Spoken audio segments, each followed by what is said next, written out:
Hi dear student, आपका स्वागत है class 12th maths chapter number 11 exercise 11.3 के हम क्वेश्चन कर रहे हैं।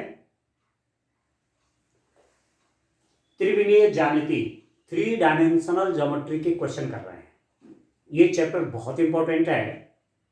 इससे एग्जाम में 12 मार्क्स तक के क्वेश्चन आपके आते हैं, तो बड़े ध्यान से समझिए, एक एक क्वेश्चन करिए। और आसान भी है, यदि आप ठीक से समझते हैं तो ये आसान भी है। तो क्वेश्चन नंबर 2 तक हमने कर दिए थे। क्वेश्चन नंबर 3 है आपका, निम्नलिखित समतलों का कार्तीय समीकरण ज्ञात कीजिए। Find the cartesian equation of the following planes. ये जो प्लेन का इक्वेशन आपको यहां पर दिख रहा है, इसका कार्टेशियन इक्वेशन चाहिए, इसका कार्तीय समीकरण चाहिए। This is the equation of the plane in vector form. ये प्लेन की इक्वेशन वेक्टर फॉर्म में है, r dot i plus j minus k equal to 2। इसको आपने कार्टेशियन फॉर्म में बदलना है, कार्तीय रूप में बदलना है। ये वेक्टर इक्वेशन है, सदिश समीकरण है तल की, आपको कार्तीय समीकरण इसकी बनानी है। तो सिंपल सा उसका तरीका, हमने उधर जब लाइन की इक्वेशन वहां की थी, तो वहां भी एक तरीका हमारे पास था कि हम क्या कर रहे थे, आर को लिख रहे थे x i plus y j plus z के, जो वेरिएबल पॉइंट है। यहां पर ये आर भी वो वेरिएबल पॉइंट है, ठीक है, जिसके कोऑर्डिनेट एक्स वाई जेड है। तो आर को लिखा जा सकता है, आर में भी रिटर्न है x i plus y j plus z k लिख दीजिए। ये डॉट आपके पास i plus j plus k, ये आपके पास i plus j minus k is equal to 2। Converting this vector equation into cartesian equation. ये जो प्लेन का वेक्टर इक्वेशन है, इसको कार्टेशियन फॉर्म में बदल रहा हूं। तो r को क्या लिख देंगे, x i plus Y ji plus z के। अब बाकी आपने ऐसी ये उतार दिया, ऐसी कॉपी कर ली। And now this is equal to, this implies that, देखिए dear student, I dot I आपका 1 होता है, आई डॉट जे 0 हो जाता है, I dot J 0, I dot के 0, आई डॉट आई 1। तो इसका कोएफिशिएंट यहाँ पर 1 है, तो 1 इंटू एक्स आपका x हो जाएगा। आई डॉट आई तो 1 आ गया, और x इंटू 1 आपका x ही होगा।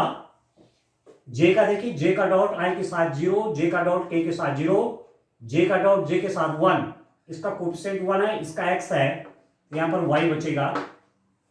यहां पर j का कोएफिशिएंट y है, j का कोएफिशिएंट 1 है, तो y इंटू 1 आपका y हो गया, j डॉट j आपका 1 है। ये आप पहले से जानते हैं। तीसरा आप देखिए, k से देखिए, k डॉट i भी 0 होता है, k डॉट j भी 0 होता है, k डॉट k आपका 1 आ गया, ठीक हो गया। और इसका कोएफिशिएंट है -1, तो -1 इंटू जेड, ये हो गया माइनस जेड, ये आ गया डियर स्टूडेंट आपका 2। तो x plus y minus z, ये आपका यह समतल का कार्तीय समीकरण है।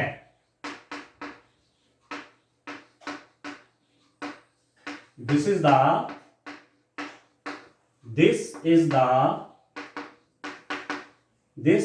The cartesian equation of a plane. Cartesian equation of a plane, एक प्लेन का ये कार्टेशियन इक्वेशन है। तो कितना सरल सा है। वेक्टर इक्वेशन को कार्टेशियन में आपको कन्वर्ट करना है, तो आप क्या कर देंगे, आप r को लिख देंगे x i plus Y ji plus Z, ठीक हो गया। इसका बी वाला पार्ट देखिए इस इक्वेशन का, यह है आपके पास r डॉट, क्वेश्चन है आपका r dot 2i plus 3j 2i plus 3j minus 4k is equal to 1। ये इक्वेशन डियर स्टूडेंट आपके पास वेक्टर फॉर्म में किसी प्लेन की equation r dot 2i plus 3j minus 4k is equal to 1। ये vector form में है। इस plane की इक्वेशन को हमने कार्टेशियन फॉर्म में चेंज करना है, ठीक है। तो इक्वेशन ऑफ प्लेन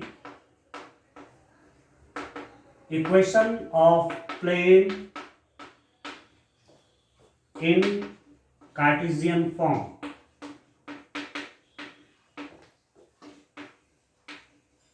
कार्तीय रूप में तल का समीकरण।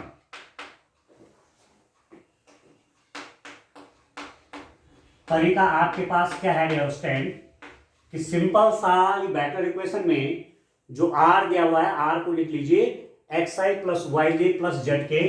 तो आर को लिख दिया xi plus y j plus z k dot, जो ये है वो आप उतारिए 2i plus 3j minus 4k is equal to 1।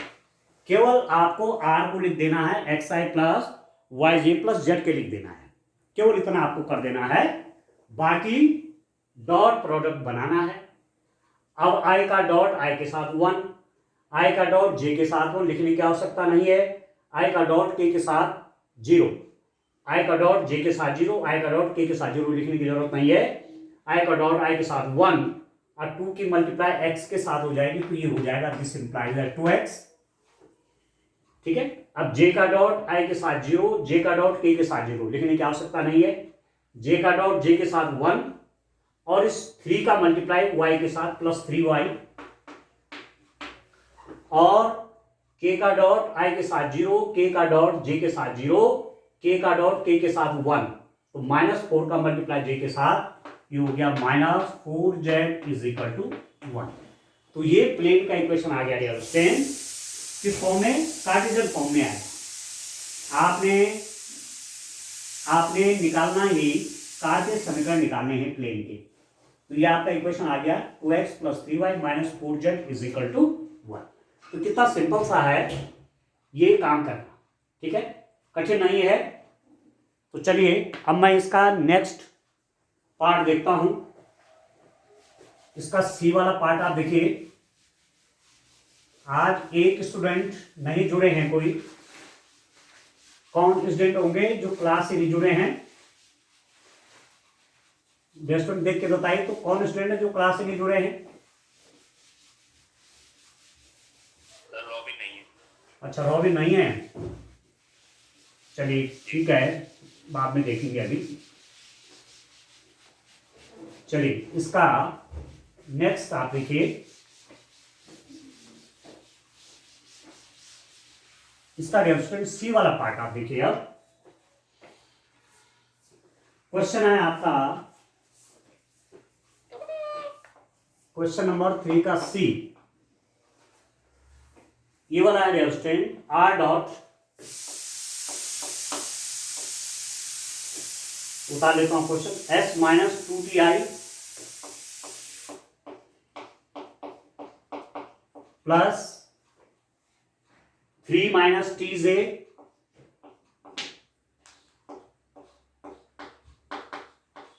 Plus 2s plus tk, 2s plus tk, ये दिस इज इक्वल टू 15। ये आपका इक्वेशन है, किस रूप में आप देख रहे हैं, ये वेक्टर फॉर्म में है। r dot s minus 2ti plus 3 minus tj plus 2s plus tk is equal to 15. Converting this vector equation of the plane into Cartesian equation. समतल के इस समीकरण को जो कि सदिश रूप में दिया गया है, इसको कार्तीय समीकरण के रूप में लिखने पर, ठीक है, कार्तीय समीकरण के रूप में, कार्तीय समीकरण के रूप में, ठीक है, इन कार्टेशियन फॉर्म। इसी प्लेन का इक्वेशन को एक लाइन लिख लेनी चाहिए कि आप कर क्या रहे हैं, इन कार्टेशियन फॉर्म। कार्टेशियन फॉर्म में चेंज करने के लिए डियर स्टूडेंट आप जानते हैं आर को, सिंपल सा मैंने आर को क्या लिख देना है, x i plus y j plus z के। इसको लिख दीजिए आप x i plus y j plus z के, ये हो गया। डॉट आप लिख देंगे एस माइनस 2t आई प्लस 3 माइनस टी जे प्लस 2s प्लस टी के इज इक्वल टू 15। सिंपल सा मैंने आर को क्या लिख दिया, x i plus y j plus z के, बाकी जो दिया हुआ वैसे मैंने इसको कॉपी कर दिया। तो दिस इंप्लाइज दैट कितना हो जाएगा, आई का डॉट आई के साथ 1, आई का डॉट जे के साथ 0, आई का डॉट के साथ 0, तो दो लिखने की जरूरत नहीं है, 0 0 आ रहे हैं।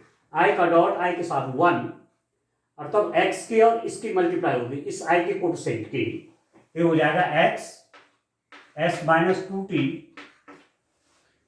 ठीक हो गया। जे का डॉट आई के साथ 0, जे का डॉट के साथ 0 और जे का डॉट जे के साथ 1, तो y का मल्टीप्लाई इसके साथ हो जाएगा प्लस वाई 3 माइनस टी, जो जिसका साइन है।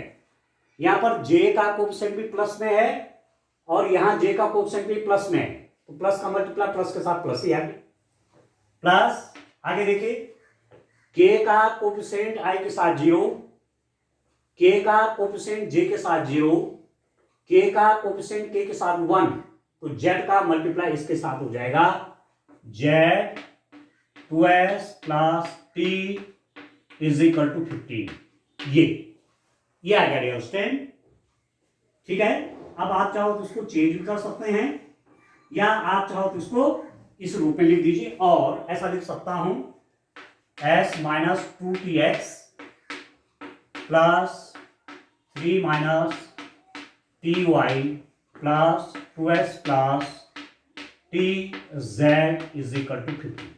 बस सिंपल सा इक्वेशन ये बन गया आपका s minus 2tx plus 3 minus t y plus 2s plus t z is equal to 15।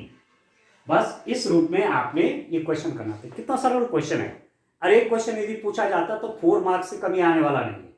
तो सिंपल सा 3 लाइन्स में इसका आंसर है, ठीक है।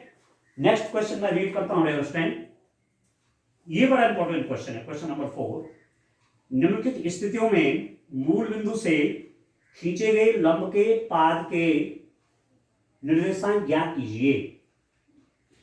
In the following cases find the coordinates of the foot of the perpendicular drawn from the origin.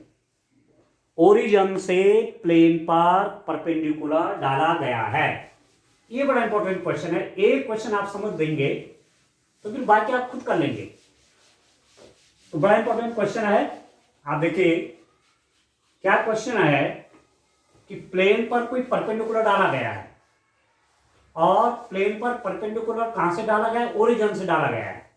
मूल बिंदु से तल पर लंब डाला गया है, तो जहां पर वो लंब का पाद होगा, फुट ऑफ द परपेंडिकुलर, लंब का पाद मतलब जहां पर वो परपेंडिकुलर गिर रहा है तल पर, उसके कोऑर्डिनेट निकालने हैं। कितना अच्छा क्वेश्चन है, देखिए ध्यान दीजिए, बड़ा सरल है। एक बार आप समझ जाएंगे तो ये क्वेश्चन बड़ा इंपॉर्टेंट है। आप देखिए मेरे पास क्वेश्चन है आपका, क्वेश्चन नंबर 4। क्वेश्चन नंबर 4 का ए वाला पार्ट आप देखिए। क्वेश्चन है हमारे पास 2x plus 3y plus 4z, 2x plus 3y plus 4z minus 12 is equal to 0। यह है प्लेन का इक्वेशन। प्लेन का इक्वेशन आपके पास 2x plus 3y plus 4z minus 12 is equal to 0। Find the coordinate of the foot of the perpendicular drawn from the origin to this plane. ये तल का समीकरण है। इस तल पर मूल बिंदु से कोई लंब डाला गया है, माना ये ओरिजिन है, मैं कहूं ये पॉइंट 0 0 0 ओरिजिन है, यहां से आपने परपेंडिकुलर डाला इस पे, इस प्लेन पर, यहां से या इस पॉइंट से मैं कहता हूं, इस पॉइंट से आपने इस पर परपेंडिकुलर डाला, तो परपेंडिकुलर कहां पर पड़ेगा, इस पॉइंट पर। This point is called the foot of the perpendicular, ठीक है। लंब का पाद, जहां पर उसका पांव पड़ रहा है, कहने का मतलब हुआ जहां पर लंब इस तल पर मिल रहा है उसके कोऑर्डिनेट चाहिए, फुट ऑफ द परपेंडिकुलर, ठीक है, लंब के पाद के निर्देशांक ये चाहिए, ठीक है अंडरस्टैंड। तो मैं इस इक्वेशन को ये भी लिख सकता हूं, या और 2x plus 3y plus 4z is equal to 12, इसको कहा मैंने इक्वेशन नंबर 1, ठीक है। तो तल मान लेता हूं, माना तल एक पर मूल बिंदु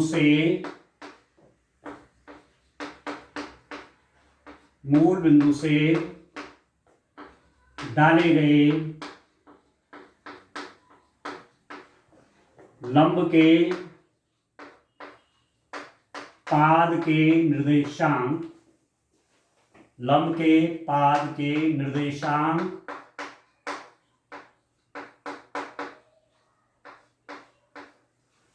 x1 y1 z1 हैं, ये मान लेते हैं, ठीक है। Let the coordinates of the foot of the perpendicular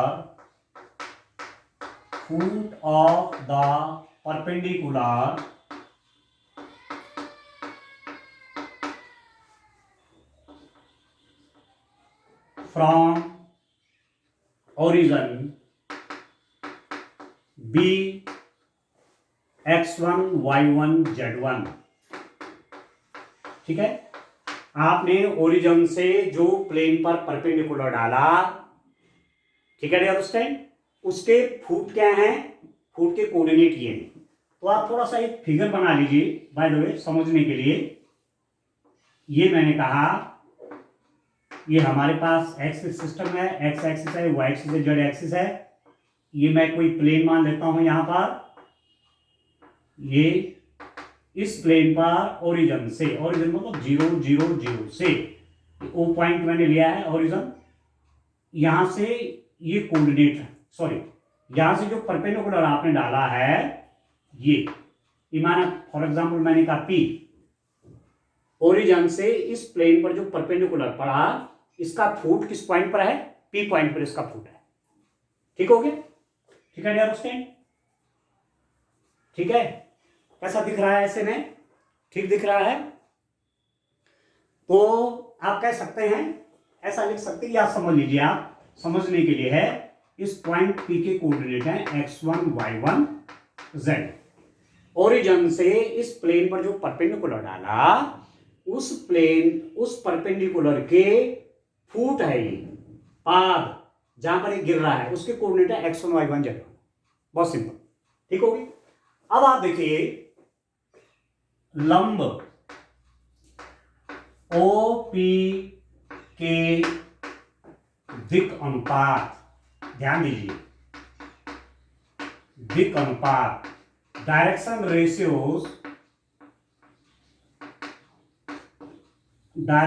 ratios of perpendicular OP, जो OP परपेंडिकुलर है इसके डायरेक्शन रेशियोज आपको निकालने चाहिए। देखिए आप जानते हैं अंडरस्टैंड, ये दो पॉइंट है, एक पॉइंट आपका x1 y1 z1 है, दूसरा पॉइंट आपका x2 y2 z2 है। इन दोनों पॉइंट को मैं ज्वाइन करूंगा, ठीक है। तो ये जो ज्वाइन आपने किया इसके डायरेक्शन रेशियोज क्या हो जाएंगे, आप जानते हैं x2 minus x1 comma y2 minus y1 comma z2 minus z1, ठीक है। तो x1 माइनस 0 आपका x1, y1 माइनस 0 आपका y1, z1 माइनस 0 आपका z1। तो OP के दिक् अनुपात हो गए आपके x1, y1, जेड। इतना आप समझ लीजिए कि ओरिजिन से इस प्लेन पर जो हमने परपेंडिकुलर डाला है उस परपेंडिकुलर के direction ratios x1 y1 z1, x1 -0, y1 -0, z1 -0, ये आप समझ गए। ठीक हो गया। अब यदि ये प्लेन है, यदि मैं इसको नॉर्मल फॉर्म में लिखूं, ठीक है, अभी लंब रूप में लिखूं, मैंने जो लेक्चर आपको इससे पहले वाला लेक्चर दिया था वहां हमने प्लेन की इक्वेशन को नॉर्मल फॉर्म में बदला था, तल के समीकरण को अभिलंब रूप में लिखा था। तो समीकरण 1 से ये जो तल का समीकरण है इसको मैं अभिलंब रूप में लिखने पर, समीकरण 1 को आप लिख दीजिए, या तल के समीकरण को अभिलंब रूप में लिखने पर, अभिलंब रूप में लिखने पर, writing equation 1, writing the equation of plane in normal form, ठीक है, इसको नॉर्मल फॉर्म में लिखिए। कैसे लिखा जाएगा, देखिए क्या करेंगे डियर स्टूडेंट, इस 2 में किसका divide, square root of 2 square plus 3 square plus 4 square, मतलब square root of 2 square plus 3 square plus 4 square का डिवाइड इसमें भी करेंगे, इसमें भी करेंगे, इसमें भी करेंगे और इसमें भी करेंगे, तो वो आपका नॉर्मल फॉर्म बन जाएगा। तो 2 over square root of 2 square plus 3 square plus 4 square x plus 3 over square root of 2 square plus 3 square plus 4 square y plus 4 over square root of 2 square plus 3 square plus 4 square is equal to 12 over square root of 2 square plus 3 square plus 4 square. मतलब ये भी आप कह सकते हैं कि इस equation को मैं किससे डिवाइड कर रहा हूं, 2 square plus 3 square plus 4 square से। तो जब डिवाइड करेंगे तो इसको भी करेंगे, इसको भी करेंगे, इसको भी करेंगे, इसको भी करेंगे, तो प्लेन की इक्वेशन में कोई चेंज नहीं आता है। लेफ्ट हैंड साइड में जो चेंज किया वही राइट हैंड साइड में कर रहे हैं, लेफ्ट हैंड साइड में जिससे हमने डिवाइड किया वही राइट हैंड साइड में भी कर रहे हैं, तो प्लेन की इक्वेशन में कोई चेंज नहीं आएगा। परंतु प्लेन की इक्वेशन में इस रूप में लिखने पर क्या हो जाएगा, और आप देखिए 2/a कितना हो जाएगा, 16 और 3 का स्क्वायर 9, 25 और 2 का स्क्वायर 4, 29 हो गए। 2 over square root of 29x plus 3 over square root of 29y plus 4 over square root of 29z, Z भी है यहां साथ में, is equal to 12 over square root of 29। अब इतना काम करने से आपको क्या मिलेगा, देखिए ऐसा लिखने से मुझे क्या मिल रहा है। पहले तो आप ये जानिए कि प्लेन का इक्वेशन यदि इस रूप में दिया हुआ है कार्टेशियन फॉर्म में, तो ये 2, 3, 4 क्या है, these 2, 3, 4 are the direction ratios of the perpendicular to the plane. 2, 3, 4 are the direction ratios of normal to this plane. इस तल पर लंब के दिक् अनुपात कौन हो गए, 2, 3, 4। यहां से जानेंगे, यहां से आप क्या जानेंगे, ऐसा इसको लिखने से, जबकि मैंने इसको किससे डिवाइड किया, square root of 2 square plus 3 square plus 4 square, इस पूरी इक्वेशन को, तो मुझे क्या मिल रहा है, this is the equation of a plane in normal form, तल का अभिलंब के रूप में समीकरण। तो ये भी एक क्वेश्चन है, ऐसा क्वेश्चन आपको दे दिया और आपको कहा कि इस प्लेन की इक्वेशन को नॉर्मल फॉर्म में बदलिए, अभिलंब रूप में लिखिए, तो आप ये लिख देंगे। इससे क्या रिजल्ट निकल रहा है, ये जो आपने इक्वेशन लिखी इस रूप में, इसमें जो प्लेन पर परपेंडिकुलर है, जो प्लेन पर नॉर्मल है, जो प्लेन पर अभिलंब है, उसके दिक् कोसाइन आ रहे हैं। अब दिक् अनुपात नहीं रह गए, ये दिक् कोसाइन, ये भी दिक कोसाइन हो गया, दिक कोसाइन दिक कोसाइन, क्योंकि इसका स्क्वायर करेंगे प्लस इसका स्क्वायर करेंगे प्लस इसका स्क्वायर करेंगे, मेरे पास 1 आएगा। L m n, l square plus n square plus n square, इसका स्क्वायर 4/29 प्लस 3 का स्क्वायर 9/29 प्लस 4 का स्क्वायर 16/29 आ जाएगा 1। तो ये इक्वेशन क्या आई? ये इक्वेशन तल की है और तल पर जो अभिलंब है उसके डायरेक्शन कोसाइंस हैं ये, ठीक है। और ये क्या है?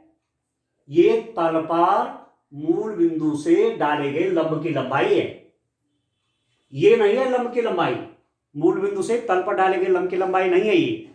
जब आप इसको नॉर्मल फॉर्म में बदलेंगे तब जाकर के राइट हैंड साइड में जो आएगा that is the length of the perpendicular drawn from the origin to the plane.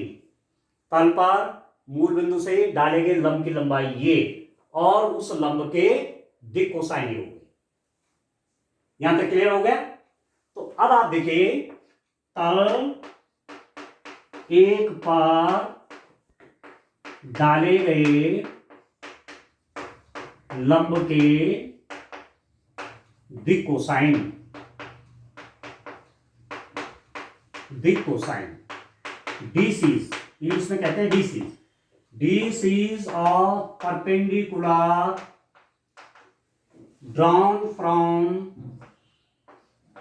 drawn from origin to plane 1।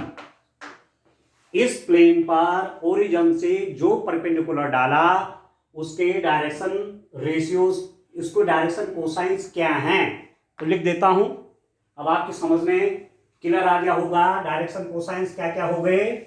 आप देखिए उस परपेंडिकुलर के, यहां लिख देता हूं डियर स्टूडेंट, जो ओरिजिन से मतलब इस ओपी के, मैंने इसको ओपी माना ना, ओपी के डायरेक्शन कोसाइंस हो जाएंगे कितने? 2/√29 कॉमा 3/√29 कॉमा 4/√29।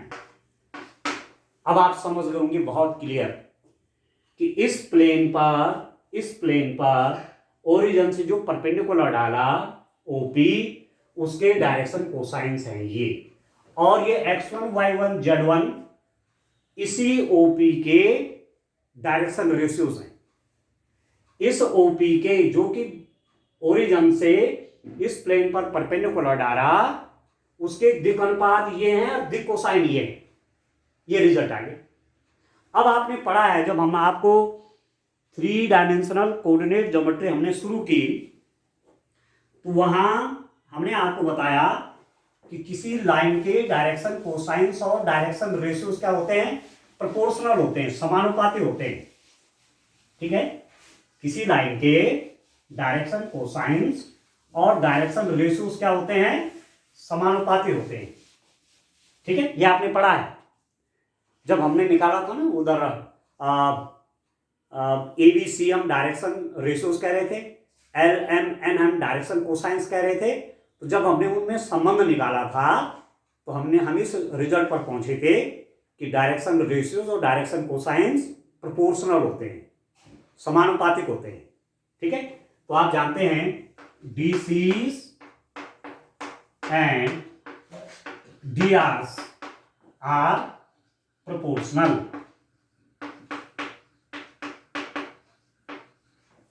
ठीक है। दिक कोसाइन या दिक अनुपात और दिक कोसाइन, दिक अनुपात और दिक कोसाइन समानुपातिक होते हैं, ठीक है। इसमें बस ये लाइन लिख देनी है आपने। तो इसका रिजल्ट क्या हुआ? इससे रिजल्ट ये निकला कि x1 क्या है? x1 है डायरेक्शन रेशियो, दिक अनुपात, और उसके रिलेटिव उसकी तुलना में डायरेक्शन कोसाइंस क्या है? ये है। तो 2/√29 ये किसके इक्वल होगा? y1 ओवर ये दिक अनुपात है, ये दिक कोसाइन है, 3 over square root of 29 is equal to Z1 over ये 4 over square root of 29 is equal to, मैं लिख देता हूं K। ठीक है, अंडरस्टैंड। तो यहां से मेरे पास क्या क्या निकल रहा है, दिक् अनुपात, दिक् कोसाइन समानुपातिक होते हैं। मतलब इसका इसका अनुपात लेंगे वो बराबर होगा इसका इसका अनुपात के बराबर, वो बराबर होगा इसके अनुपात के बराबर। अनुपात मतलब भाग देना, इसमें इसका भाग देंगे वही आएगा जो इसमें भाग दे के आएगा, जो इसमें भाग दे के आएगा। The ratio between this and this is equal to the ratio between this and this is equal to the ratio between this and this. Ratio means division. तो इज इक्वल टू ये क्या आया माना, तो x1 कितना हो जाएगा, x1 की वैल्यू निकालना चाहूंगा तो इसके यहां मल्टीप्लाई हो जाएगा। x1 आ जाएगा आपके पास 2k over square root of 29, y1 हो गया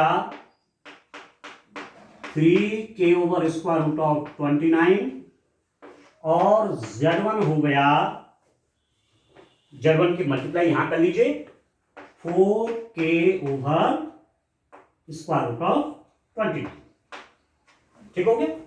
x1 की वैल्यू इससे मल्टीप्लाई हो जाएगी 2 के over square root of 29, y1 की वैल्यू निकालेंगे तो इसकी मल्टीप्लाई यहां हो जाएगी 3 के ओवर स्क्वायर रूट ऑफ 29 और z की वैल्यू निकालना चाहेंगे तो इसकी मल्टीप्लाई यहां हो जाएगी 4 के ओवर स्क्वायर रूट ऑफ 29। तो x1 y1 z1 निकल गए। x1 y1 z1 क्या है, फुट ऑफ द परपेंडिकुलर है, उस लंब का पाद है, ये लंब यहां पर गिर रहा है। तो सीधी सीधी बात हो गया कि ये x1 y1 z1 is lying on this plane. ये x1 z1 point, x1 y1 z1 point जो है इस तल पर है। सीधी सीधी बात है, यहां से लंब डाला यहां पड़ा इस तल पर, तो ये पॉइंट कहां होगा, इस तल पर होगा कि नहीं होगा। तो x1 y1 z1 पॉइंट कहां है, इस तल पर है। इसका मतलब यदि x1 y1 z1 पॉइंट यहां है जो कि इस परपेंडिकुलर का फुट है, पाद है, यदि ये तल में है क्योंकि तल पर ही डाला गया है, तो ये x1 y1 z1 पॉइंट इस समीकरण को भी संतुष्ट करेगा क्योंकि x1 y1 z1 पॉइंट इस तल नंबर 1 पर है। x1 y1 z1 point is lying on this plane. इसका मतलब इस इक्वेशन को भी वो पॉइंट सेटिस्फाई करेगा। ठीक है, तो इसका रिजल्ट क्या हुआ, दिस इंप्लाइज दैट, अब मैंने ये निकाल दिया। अब देखिए डियर स्टूडेंट, आगे चलिए आप, बस सिंपल सा है भाई।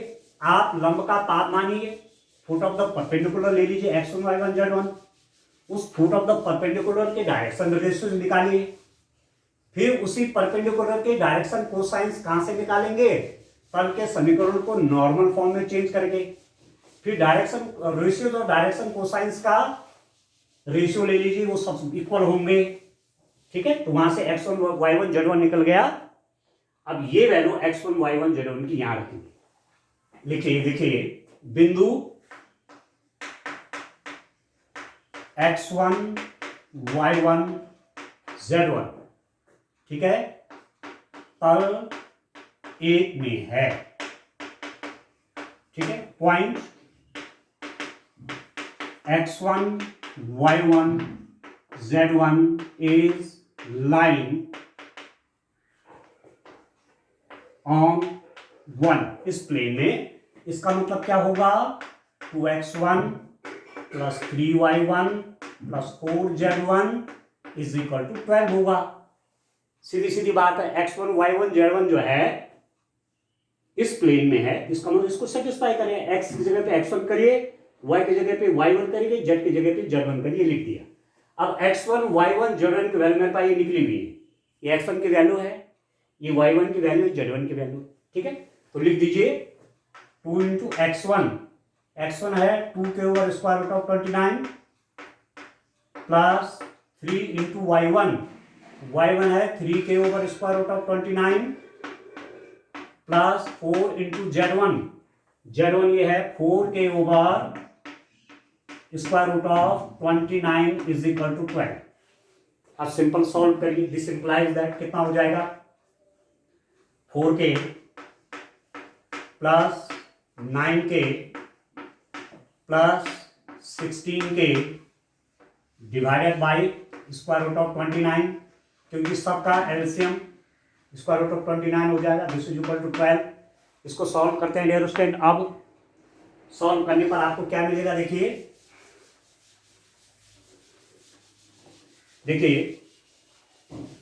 इसको सॉल्व कर लेता हूं।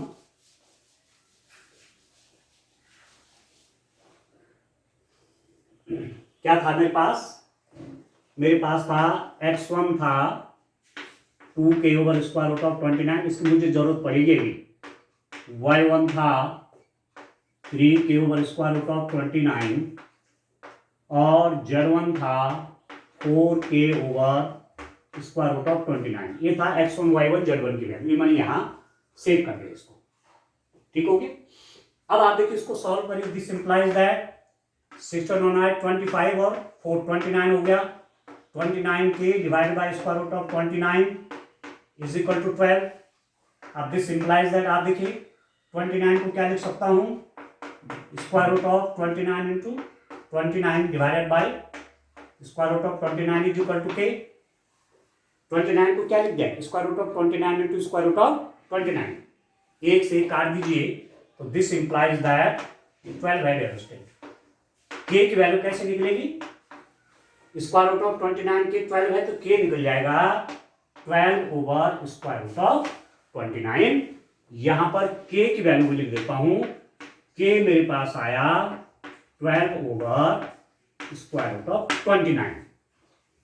ठीक हो गया। अब सारा काम निकल गया, सारी बातें हो गई। अब एक्चुअली हमने निकालना क्या है, हमने फुट ऑफ द परपेंडिकुलर निकालना है। ये लंब का पाद चाहिए, उसके कोऑर्डिनेट चाहिए इसके, तो वो क्या है, x1 y1 z1 है और x1 y1 z1 यहाँ रखे हैं। परंतु ये k जो था ये मैंने अपनी तरफ से रखा हुआ था, k जो था वो मैंने अपनी ओर से रखा हुआ है, तो k की वैल्यू एक्चुअली ये निकल गई। तो अब मैं k की जगह ये रख दूंगा, यहाँ k की जगह ये रख दूंगा, यहाँ k की जगह ये रख दूंगा, तो मेरे पास x1 y1 z1 की वैल्यू आ जाएगी। बस इतना ही तो करना है। ठीक हो गया। तो चलिए बस यही है डियर स्टूडेंट। ये क्वेश्चन बहुत इंपॉर्टेंट है, आपको एग्जाम में पूछा जा सकता है और पूछा जाएगा तो हो सकता है 6 मार्क्स का आ जाए सिर्फ। तो देखिए लंब के पाद के निर्देशांक, लंब के पाद के निर्देशांक, कोऑर्डिनेट्स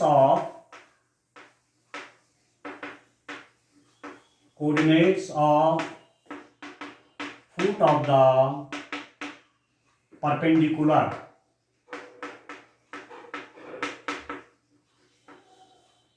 कितना हो गया, x1 क्या है 2k by square root of 29। यह है x1 की value 2k over square root of 29। तो 2 over square root of 29 into k की वैल्यू रख लीजिए, k है 12 बाई स्क्वायर रूट ऑफ 29, तो ये हो जाएगा 2 into 12 24 over square root of 29 और स्क्वायर रूट ऑफ 29 का मल्टीप्लाई 29। ठीक है। y1 कितना हो जाएगा, y1 है मेरे पास 3k over square root of 29, तो 3 by square root of 29 into k है 12 बाई स्क्वायर रूट ऑफ 29, ये हो जाएगा 36 by square root of 29, square root of 29 का मल्टीप्लाई 29 हो गया। और z1 आ गया आपके पास, z1 मेरे पास है 4k over square root of 29, तो 4 over square root of 29 into k आपका ये है, ये हो गया 48 ओवर स्क्वायर रूट ऑफ 29। ठीक है। तो 24 ओवर 29, 36 बाई 29 और 48 बाई 29। ठीक है। तो लंब के पाद के निर्देशांक क्या आ गए dear student, x1 y1 z1, ये हो गए 24 over 29 comma 36 by 29 comma 48 by 29। बस ये है डियर स्टूडेंट क्वेश्चन आपका। ठीक है। तो कितना सिंपल क्वेश्चन है, क्वेश्चन बड़ा सिंपल है, परंतु आप इसको विधिवत करिए। तो ये 6 मार्क्स का भी पूछा जा सकता है, नहीं तो 4 मार्क्स का तो एग्जाम में आएगा। इतना इंपॉर्टेंट क्वेश्चन है। ठीक है, तो आज के लिए इतना काफी है। Thank you, bye bye.